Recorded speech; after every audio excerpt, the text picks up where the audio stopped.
Today's guest is literally a force of nature with a big heart and a seriously great head of hair.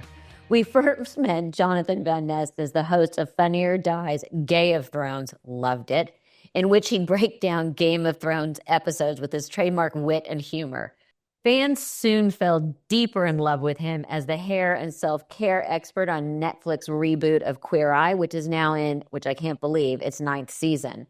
Jonathan and his co-stars are hitting the road with the Fab Five Live this winter. For dates and tickets, just visit fab5live.com. He is the founder of his own personal care line, JVN Hair. Oh, and here's the really aggravating part. He's not even 40. Fuck you, Jonathan Van Ness. Welcome to Group Tech. I'm so excited to be here, Melissa. And also, do you know, or do you remember, like, I used to get to spend so much time with you at 4 a.m. at Fashion Police because I got to do Margaret's hair for like the last 2 seasons. So I used to see you like a few times a year because it was in that era of like after the Grammys, after the Oscars. It was like, so I would always be there at like 3 a.m, hitting up that little craft services buffet, which I just have to say, even after all these years in the industry, never have I met a craft services that was as good as the one at Fashion Police. I just got to say. We had the best craft services. The best crafty in the industry. I just have to say it was amazing. Thank you. I found so much community and love and heart and support with the people that I met through Fashion Police. And it has always just meant like the world to me, the time that I got to spend there. And I had so much fun with you. And I just loved the time there. So I just wanted to say that. And I didn't know if you remembered, but I just love you so much. Thank you so much. And you got to see me and have burned into your memory what I look like at 4 a.m. You're a beautiful sight at 4 a.m. Say that about yourself. Sunglasses. And the intern had to be waiting at the elevator with the coffee. It's like, if she is not there, he is not there, it is not going to go well. So I have so much to ask you. So much. I just saw Margaret, by the way. She looks fantastic. Never better. Love her so much it hurts. And looks amazing. Really does. How did you end up on Queer Eye? I know that's like a stupid question because it was an established franchise and it was the reboot. Who found you? How did you find them? What was this journey? Picture it. It was 2017. And at the time, I was like splitting my time between LA and New York. And I remember walking down the street and I saw like a thing on my phone that was like, Queer Eye is getting rebooted. And I was like, I had been doing Gay of Thrones. I was doing Fashion Police, the hair for Fashion Police. And I was like, or for Margaret. And I was like, oh my God, this is like, I was meant to do this. The log line of the show was like turning red states pink one makeover at a time. And I come from like a cornfield on the Mississippi River. So I was just like, oh my God, I can do this. I was meant to do this. And so then it was like, I got a little interview and then in ANTM speak, it was very like a go-see. And then after the go-see, I got like a call back. Then after that little meeting / like that actually was like my first Zoom call that I'd ever done. It was like 2017. Like the second interview was like a Zoom thing that they like turned into like a little sizzle reel. And then I think there was like 40 of us or 50 of us that like went to a ballroom in Glendale. And then I like lovingly say like mingled each other to death for like 3 days. And it was just like this like, no, 2 days. Like, no, it was 3 days, like a 3-day audition process. And then we came out of it and we were the Fab Five. So they just kept doing chemistry tests. They kept putting groups in the rooms. At which point did you realize that you were up there? Did you just keep having to do work with more groups and they said, okay, you stay, let's try this person? The first day I remember, well, like the first day was like a cocktail thing when like there was no cuts. And then the second day there was like all 3 of us. And I remember they were like, this is going to be the fishbowl thing where like there's 3 of you, you'll pick out questions from the a fishbowl. And I was like, oh my God, I feel like I'm a Miss Universe. This is like the best day of my life. I love a fishbowl. Like I was just having so much fun. And then, but I remember thinking like, wow, you know, they flew these people, like, cause there's people from Australia, the UK, like all over the country, like all over the world. And I was like, they probably aren't going to cut anyone after day 1 because, like, why would you spend all that money to get people there and then, like, cut people? So I figured they would, like, have everyone stay both days. And I remember that after the first day, they called me and they were like, we want you to come back tomorrow. And I remember thinking, like, is it presumptuous to ask, like, how many people are going to be there tomorrow. So I decided not to ask. But then when I got there the next day, there was only like 25 people or like 20 people. And I was like, oh God, like that means it's only like me and one other person, like for that role, like for that spot. And so like the second day, there was only like two people for the one spot. And I was like, that second day, honey, well, I guess the third, like I did feel like a little America's Next Top Model. I was like, yesterday we were here to be friends. Today, like, there's only enough room for one of us. Like, I don't even want to be friends with like the person who I like. This is like, and I remember like looking at him and being like, oh my God, I know you're like so nice, but I don't want to feel bad as I'm like just being way funnier. Than I know you can be right now. And so yeah, not to be mean, but I knew that being funny was like, it's like, girl, your whole career has boiled down to this moment. I can tell that there needs to be like a funny haha girl in here. And there's like, I am the funny haha girl. And so I will do it. And I was just like thinking of one-liners like faster than I could. Like, I can't even believe I made it out of there. So how many different groups did they do that last day? Because I've had to do those kinds of things when we've been casting shows where you're like, okay, let's start with these 5. Now let's pull out these 2 and put these 2 in. How many of those do you remember that you had to do? And how many did they not pull you out of where you started to feel, okay, they're trying to match someone with me? I think on that second day when we were going in and there was like, it was like on camera and we were like doing like practicing, like reading a dossier of like a fake hero, you know, like that wasn't there. Um, then I think there was like somewhere in that day where I was like, wow, I'm like really in here for a long time. And it was so it was like somewhere in that second day. But Melissa, I was like, I had so many things like almost happen before Queer Eye. Like I remember I booked this like Style Network thing like the day before it got turned into like the Esquire Network in like 2016. Like there was like so many like almost opportunities. And so by the time I booked Queer Eye, I was like, this is not going to happen. And even if you like the chances of you booking this are like literally like 0 in 1,000. So don't ever be overconfident. Don't think you got it. Don't feel attached to it. Like really just don't get your hopes up. And I mean, until they called me and were like, even after that last day, and even after I was like, because that last day there was like 2 kind of main groups that it came down to. And they had us like go, both groups like left that place to go film like a mock episode at like a house. And I do remember thinking, because it was like me, Karamo, Tan, Bobby, and this other person. And Anthony was in the other car. And the other car was like, how do I say this? I just knew that 5 white people were not going to get cast on the new version of Netflix's Queer Eye. I just knew. And so when they were like leaving and then like the 5 of us were leaving, I was like, oh, dang. Like, cause Tan, honey, I was like head over heels in love with Tan. Like the first time I was like, oh my God, he's like so gorgeous. He is the fashion person. Like, I know he's going to be the fashion person. And I knew Bobby was going to be the design person. And I knew, like, those 3 to me, like really stuck out as like, they're probably going to get it. So once I was in the car with them, I was like, oh my God, like, did we just slay? But I was like, keep it together. You still have, like, you still got to, like, go talk hair. You, like, got to do good, like, on another, because, like, I mean, we were filming until, like, 10 or 11 o'clock that last night. It was, like, a long few days. How But, little did you know that was going to be the norm? yeah, that was my first time. I loved it so much, though. And it was such a surreal time. And also, I haven't talked about that in so long. It's, like, kind of fun talking about. So who was the first cast member that you really bonded with? Because when in an ensemble, you end up usually bonding with one person first, and then it kind of spreads. Who was the first? And not because Tan, because you were in love with him, you know.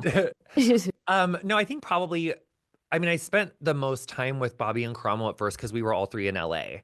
And then really, and then like before I booked Queer Eye, I had been going back and forth to New York a lot. And when I immediately fell in love with New York. I've been in LA for like 9 years, went to New York, and then like I just felt, and to this day, I just feel like much more connected there, like energetically. It's just like a quicker pace, like it's just different. So I ultimately like ended up spending more time with Anthony because he was there. But at first, I mean, we all just spent so much time together. It's like it was like this like brave new world.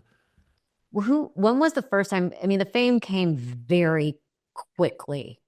I mean, where was the first time you thought like you were in an airport and someone recognized you and you're like, holy shit, I'm famous?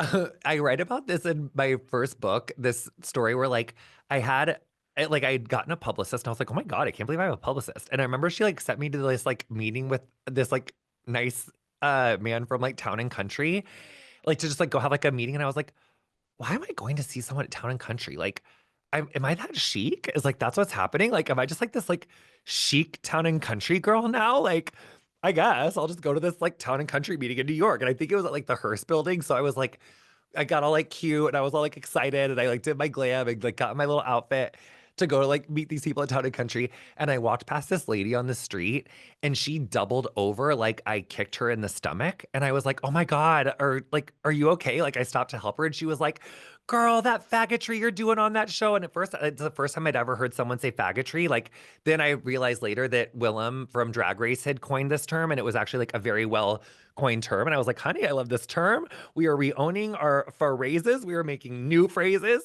And she was like, you're so good in that show. You're so cute and fun. And I was like, "Ah, well, let me help you from this like doubled over position and get you across the crosswalk and I'll like be on my way to Hearst. And then I like went into that coffee shop because inexplicably for the only time in my life, I was like 10 minutes early to this meeting. So I went to get coffee. And then a few people like were asking me for selfies and like saying hi in the coffee shop. And I think that was like the day after the show came out. And then I was like, wow, like she's a busy girl when she walks down the street now. It was like, it Yeah. was quite an adjustment. And all of a sudden, you were everywhere. You had national commercials, you had your stand up, you had books. I, when it's like suddenly you're like, oh, I'll put on a leotard and do, what was it, Doritos? I can't remember what it was. I mean, that had to be, I mean, so much coming at you at once. And it's hard not to just say yes to everything. So, how did you decide what to do? Well, I think I did say yes to Oh, basically my family, everything. we, by the way, my family, we say yes to everything. So that does not, Yeah, I was I giving you think I credit accidentally. of perhaps being more No, selective. I think I did like yeah, I did a lot. I just couldn't believe it. And I've been working on like a few new projects lately and just writing. I'm on a new comedy tour now, so I've just been writing like a new set and I've been thinking a lot about this is not for the stand up. This is like for something else, but I feel like those first like 2 or 3 years, like from 2018 to like 2021 or so, like I was in such shock that I got the show, that the show had become successful, that it got like picked up, that it was like, I just, every day of my life, I was like, I'm living my dream. This is, I just can't, I'm in a constant state of shock. Like when people are like, what is it like? It's a constant state of shock. I'm still not used to it. But I had this feeling that it was going to be over at like any minute.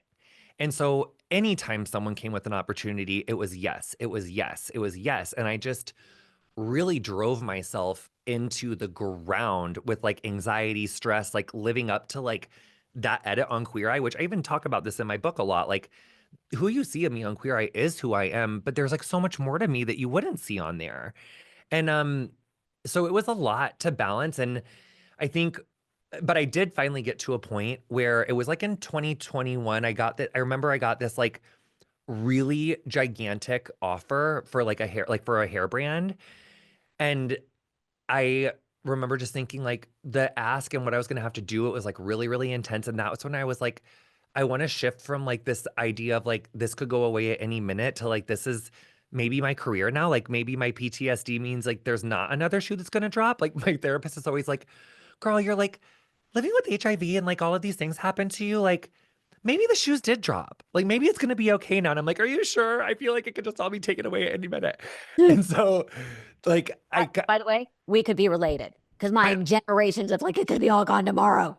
yeah, it's I just like that anxiety of like, on one hand, like so grateful that I'm here, and on the other hand, like it could all be gone. And so just really operating from this place of like fight or flight, really all over. And really I credit like meeting my husband, like the not crediting the pandemic, but COVID also just with everything kind of slowing down and stopping. Like then I was also like, let me be more intentional. Of course, if Uber Eats comes and says, "Do you want to do a commercial with Simone Biles?" Yes, I will slay that leotard on so fast it's gonna make your head spin. And also too, sidebar, when I got to that set, that was the first commercial, or that was like the first thing I did like after the pandemic. And not that you asked, but it's just like a hilarious story. So you can take it or leave it. But I walked in and there was like it was like that COVID time when there was like zones, remember? Like zone A, B, C. And I remember like looking across this gymnastics center where we were like shooting in, and there was this like acrobat with a glue-on top bun, like and a glue-on beard. And I was like, "Oh, who's he?" And they're like, "Oh, he's gonna do the tumbling." And I was like, "Oh, honey, I do my own stunts." I uh I I was like, "What's the tumbling pass that you want me to do?" And they're like, "Well, we want like round off back handspring, back handspring." And I was like, "I'll do a round off back handspring in my sleep." And he was like, "Are you sure? Like you can do it to a mark? You might need to do it like 15 times." And I was like, "I do round off two back handsprings to a mark in my sleep, and I'm so ready to do this. Like, let's do it." And then I remember just saying to Simone, I was like, "If it seems like I'm barreling right towards you and I might hit you, like please step out of the way because I can't be responsible for like hurting like the greatest gymnast of all time." Um, but she was really cool, chill, like and she could tell where I was gonna stop. But yeah, I slayed that. I did all my own stunts and I was able to, that man, sweet thing, he got paid full for his day, but he didn't have to do any work thanks to I my love that. gymnastics. You got to just scroll all day. Yeah. What was the first big thing you bought that was completely not practical? Why you gotta put me on the spot like this? Um, okay. I really want to tell you when we're done recording because I will just say that your mom would have really appreciated it. That was one of the things on the rack. But I just went into Rick Owens because I always like loved Rick Owens and I always just like really was coveting like anything from Rick Owens, but I was not affording anything from Rick Owens. And I just was like, "You're Julia Roberts, I'm my own Richard Gere, and I'm going to go in here and like I'm not gonna look at the price. I'm just gonna make myself happy." And when I got to that register to check out, there were people behind me and people knew who I was by then because this was like I gotten like this like I think it was like I don't I had gotten this like big commercial and that was like the first like big check I'd ever gotten. I was like, "Holy shit." And so irresponsible, but I wanted to put stuff back so bad and I didn't because I didn't want to embarrass myself in like Rick Owens, but I never didn't check the price again. So that's good. That's amazing. It's an amazing feeling. It was fun. It was really fun until I checked out and then I was like, "Oh, good God." But but I still have all those pieces and I wear the shit out of them. Wait, can we That cuss here? yeah, Okay. fuck please. Okay, okay, just make sure. Just make sure. So pivoting back to the show, what is the casting process for the heroes? So, I mean, it kind of varies. I think that I mean, I have to say our casting department is so good and their job is really hard because really I don't think people give enough credit to how like it's fun getting a makeover, but it's also like kind of stressful. Like you have to leave your house, you don't get to see your family, you don't know what they're gonna do to your house or your look. Like it's a lot of vulnerability to like give to someone, and so I think it's like the casting department's like wants to make sure that they're gonna be like okay, like but it's a lot to like put someone through. Um, but I mean, there's been times where, like, there was this one lady in Vegas who I kind of flirted with the three-card poker addiction, but then I pulled it out of the fire. There was like 2 weeks there at the beginning of Vegas where I was like, am I at the casino too much? But when I was there was this lady named Lois, and I fell head over heels in love with Lois. She had like this amazing French twist, the most amazing hair, the most amazing, like, I just was in love with Lois. Ultimately, she looked way too amazing and like literally didn't need a makeover, but she got pretty far in the process because like when they went to her house, they're like, "Queen, you're together." Like you were like, what like what's happening? But I think it's so it could be that some of us meet someone. It could be that like one of the creators of the show meets someone. It could be someone from in the casting department meets someone. It could be like it's usually like that. It's usually like, but I also think they reach out and do like casting calls like in the city, and then people like send a video, and then, but like we really don't get to know, and I wouldn't want to like, I would feel so much pressure deciding like if there was 12 people and there was like 10 episodes or something. Like I don't want to know who anyone is until I get to meet them because oh my God, like the pressure. So I don't even know how they do it and how they decide it because it is hard because I would, and also I mean if I was on the Netflix budget board, I'd do like 300 episode seasons and I would just like Oprah with makeovers. Just everyone's getting one, but you know how it is. There's not endless budgets. There have to have been a couple that have gone terribly wrong. There's one that I still like my big toe and like middle toe, like I sweat between them, which only happens if I'm really anxious, just like even thinking about it. That did that I really hated. And I loved him, so I felt really bad. Um, it was season 1 or 2, but it was Ted Terry. God love him. It was his resistance beard. And I did not want to cut his beard off. Like I thought his beard looked great. I thought it looked really good on his face. And I didn't want to cut his beard off. And the production was like, this makeover show cut his fucking beard off. And they didn't say fucking, but they were like, the beard's got to go. And I was like, honey, I'm sticking to my guns. Like, his face is more balanced with the beard. He's also like, for lack of a better word, like, well, I'm going to use a better word. He's way hotter with the beard. Like, he just looks way hotter with a beard. Like, that beard says, hold me till the pain goes away. Like, him with a fresh, clean face gives me like every other, like, politician, like state legislator politician. Like, no, like the resistance beard like makes him cool. Like, let's keep a good thing. Well, I got overruled, and it's the only time. Actually, no, there was one other time where I kept someone's beard, and then they had him shave his beard off after I left the house. And then I almost had a nervous breakdown in Kansas City. But yes, after those two instances, we've always aligned on like, leave my looks alone when my look is done. Cause there was like a rhyme. Cause look, I feel like makeover television in so many ways like really hurt me as a kid. Like made me like feel like you aren't good enough the way that you are. And so I've always taken like the my position like really seriously, and that I do get to have a platform where I can show people like being celebrated for closer to how they are, and that you don't have to like do these massive high maintenance unsustainable changes just for the sake of it. Because like I really want to teach people like how to feel good and how to like live in their skin and feel good about it through their hair. What happens when someone has been cast and they panic and don't want to do it? Like when someone refuses to take your advice, do you just want to smack the shit out of them? Because I, on a daily basis, want to smack the shit out of people, but you know, in general.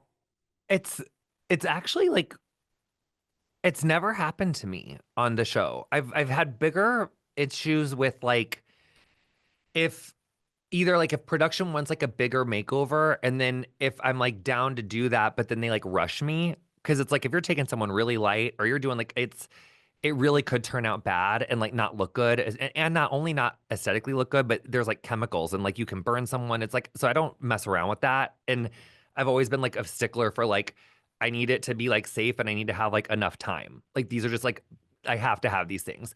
And teaching like people that don't do hair about that is a thing. So that, that's one thing. But hero wise, I just think of like two different heroes where they were like, well, actually, there was one guy who was a nightmare, but I don't want to say who he was. But I was just like, ugh. And he was like nails on a chalkboard. And I was like, I'm not ever gonna, like, I'm down to never see you again. But 99% of the time, I adore these people, and I keep in touch with them. But there's two people who like just were not comfortable showing their hair on camera. Like they just weren't going to do it. Like maybe they thought that they were, but then when it came up time for them to, they weren't. And it wasn't that they were uncomfortable with like me doing their hair. And I ultimately did do their hair, but they were like, I had to like take them by the hand and go to a bathroom, like pull a real world. Cause I was like, these camera people can't come in here if I go into a bathroom with someone, right? And so I was like, come in here with me. Like, let's, take it off and look and see what's going on under there. And I just understand, like, I never want to put someone on the spot and make them feel like insecure and self-conscious and bad about themselves. So if someone's like, I don't want to do that, I'm not going to do it. You're sorry. So one time we had to do a makeover show, and it was with me and my mom, and it really was just not working. And they wanted to cut my hair. So the night before, I had my hair guy come in and put in major extensions so they could then cut it to where it was. And so I have to ask you, because you have fabulous hair, be honest. Are there any extensions in that? No. No. The last Emmys I wore extensions because my hair was like a foot and a half longer. Uh-huh. And then I just got But my hair. Yeah, like just clip-ins, but I don't wear extensions in my hair. And I like for JVN hair especially, like I mean, I can count on like one hand how many times I've worn extensions in the last like 3 years. It's like for the Emmys or when I shoot with Jacob Rosenberg, because he always is like, all the girls that I shoot with get a little extension. I'm like, okay, fine. You can just like do like two little like clip-ins on the sides. But typically, no. I just like, I hate the feeling of it in my hair. Like even like comfy ones, I like, you just can't wait to get it out. So my mom had extensions, the clip-ins, and they would start to annoy her by the end of the day, and she'd be sitting at dinner and you would just hear, and she would just pull them out and put them in her purse. And people would just be looking at her. My son, she'd be like, oh, just go get it out of my purse. And he was just used to grandma's extensions. But she would be sitting on an airplane and just uncomfortable. And she just, the person there, she'd be like, and throw it in her purse. Oh my God, I love it. It's like whenever you hear like a hair clip like extension, you're Yeah. like, oh my God, it's like a warm fuzzy in your heart. You constantly lean into, and I'm just going to use the word fabulous. What do you do on the days where you don't feel fabulous? I have a lot of days that I don't feel fabulous. Same. I mean, Just roll with it, or do you just, is there something you do to sort of, as I say, play mental hopscotch and feel that way? I do feel, I mean, I've been in therapy at least once a week, sometimes twice for the last my whole adult life. And Okay, so so but no, here you're doing a good thing because this is what I tell myself because I've been in therapy for years. You're putting your therapist's kids through college. With the fire now, I'm putting them through grad school. and actually my therapist, yes. So that yes, I like this angle. Um But I think my therapist always says like sometimes the only way to, get through something is to like go through it. Like sometimes you just have to feel your feelings. So I think sometimes when I don't feel fabulous, overwhelmed, going through something really hard, sometimes I just have to feel the feelings. And then after I feel those feelings and I like let it out, I let it go, I cry, I, do whatever I need to do, then I do feel better, but it's not like it's like a comfortable, great process. Interestingly, well, at least it's interesting to me. I recently, like in the last like month, I got really back into like Pilates, like group Pilates classes. And when I lived in LA, I used to go all the time. And then when Queer Eye started, like I always was in a group fitness class. It was always part of like my recovery, getting away from drugs. Like all of my 20s, like a group fitness was like this huge cornerstone of how I lived my life. But I never thought of myself like that. I never was like, oh, I'm a fitness girl. Like it's just something I did to feel better. And it was really yoga and like Equinox. So then when I realized that Equinox was like that board member was like donating to Trump in 2019, I was like, I'm not going there no more. But I still did group fitness classes. But then So when the pan there's your morals and then things you slide for, like a group fitness class. but that one I just didn't slide for. So I stopped going to Equinox and then I stopped doing group fitness in the pandemic. And then I just kind of totally stopped doing group at all because I was like, and also sometimes like if someone knows who you are, like they might sneak a little picture, they might like do a little thing, and I started feeling like weird about doing it like group classes. But then like right before New Year's, my girlfriend's like, I'm going to Pilates, so I was like, I'm gonna go to Pilates with you. And then when I got home, I had like the most cathartic cry I've probably had in like years. And I was like, what's this about? And then I was like, wow, I missed being around people. Like I missed just being around strangers, doing the same thing at the same time. Like there's something about like being in community with people doing the same thing at the same time, just as a human, that's like so crazily healing. And I've just been thinking lately about like, wow, we really are you can be someone's biggest healer or just be someone's biggest like tormentor. Like humans have such power to like make you feel and feel something. And I've just been feeling so good being in a community. And I thought it was interesting that like after COVID, like I've been through several rough things after COVID, and my instinct since COVID was to withdraw and like go in and like not seek out community. But before COVID, it was always to seek out community.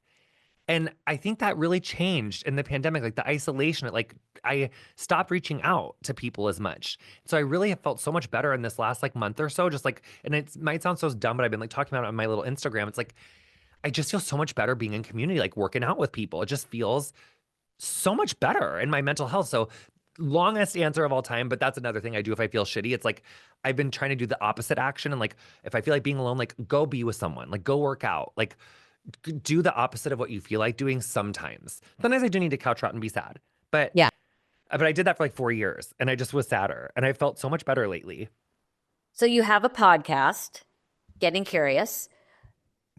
Are you naturally curious? Because you go deep into stuff.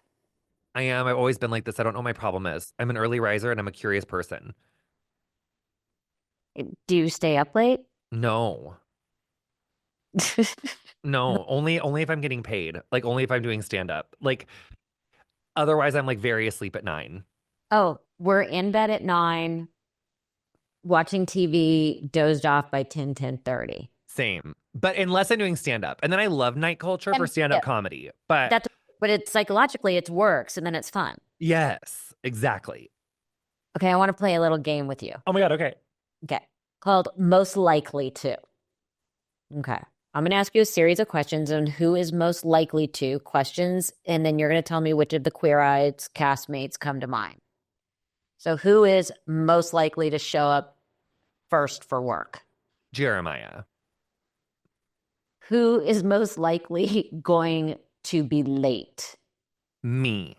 Okay, is it a power play? Make everyone wait for you? No, it's time blindness and severe ADHD. I am so worried about it when I'm late and I feel so bad and I apologize profusely and I don't mean to, but I also just say, and I know this is rapid fire, so I'll just get out fast. I do my own glam. I do my own hair and makeup. And that's not because I'm like obsessed with doing my own. It's for budget. Okay. So that's why I am late sometimes because it takes a long time to do all of this. People don't realize it's a process. It's a whole thing. I don't just like walk around looking that cute. It takes me a minute. So, but yeah, my bad. Who's the first to reply in a group chat? Definitely Jeremiah, unless he's in Portugal. And then sometimes he's already asleep. But Jeremiah. Who's most likely not to reply? Karamo will reply, but it's like 3 days later, and it's like only exclusively in like hilarious memes. That was my next thing. Who only replies with emojis? It's Karamo is like really hats off. The best GIF responder, like so funny, like so random and highly specific. Loves a GIF from Ghost, which also loves a Whoopi Goldberg GIF. Like just he is so funny and so cute. I just love him so much. Who gets most likely to get the uncontrollable church giggles? Me or Tan, or me and Tan together. Who has a hidden talent? Other than you, clearly with gymnastics. I would say Anthony's like trilingual. He speaks Polish, French, and American or English. American, who says that? But I think that's really cool that he's trilingual. Who's most likely to pick up the check?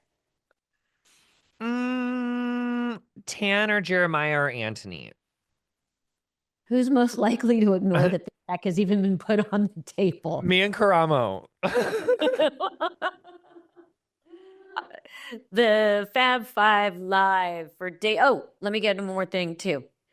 So we got to end with more glam. Your hairline. Ah, please. Do tell. Queen, I gotta send you stuff. I gotta send you a care package. Please can we get your address and send it to my team because I'll curate you a little routine. It's always right here over my shoulder. I love it so much. This is her. No, so it's called JVN Hair. We're gonna turn 4 this year. I'm so proud of us. We're like the same age as like an Olympic cycle, which just really feels like in this beauty industry, like accomplishing something. But no, I learned how to love. I learned how to become an artist, a storyteller, really an artist in the salon. Like without the salon, I would have never been myself. I would have never made it out of any of the things that I went through. But I'm obsessed with our line. And I got to work so closely with our cosmetic chemists in formulating this line, which I really did from like 2020 to when we launched in 2021. And really, really fast. I mean, I think the biggest thing that I think is really cool about our line that sets us apart from others is that we are silicone free and we use this ingredient called hemisqualane across all of our line. And it's a synthetic version of like squalane and hemisqualane historically came from shark liver, which is sad because the shark's got to die, but squalane and hemisqualane's like such a crazily beautiful ingredient on hair and skin.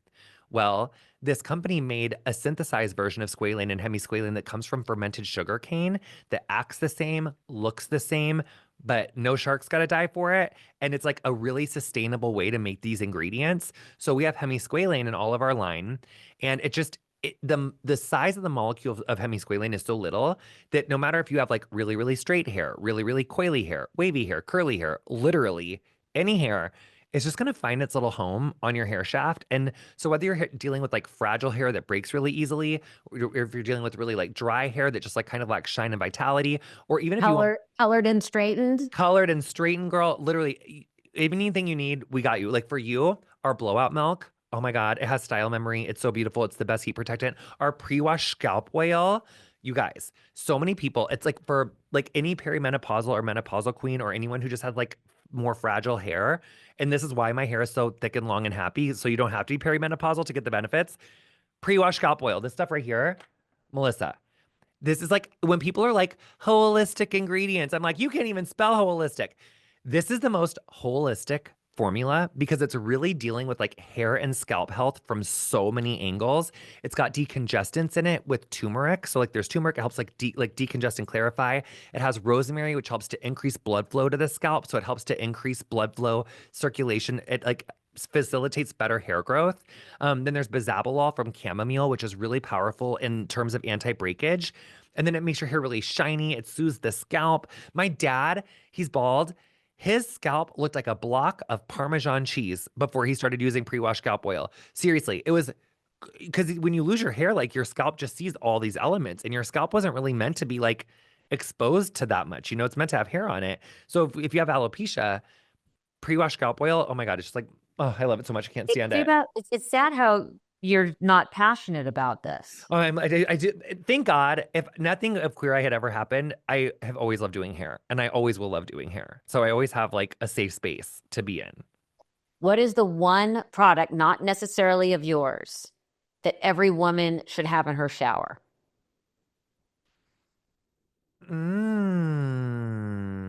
Like for me, deep conditioner.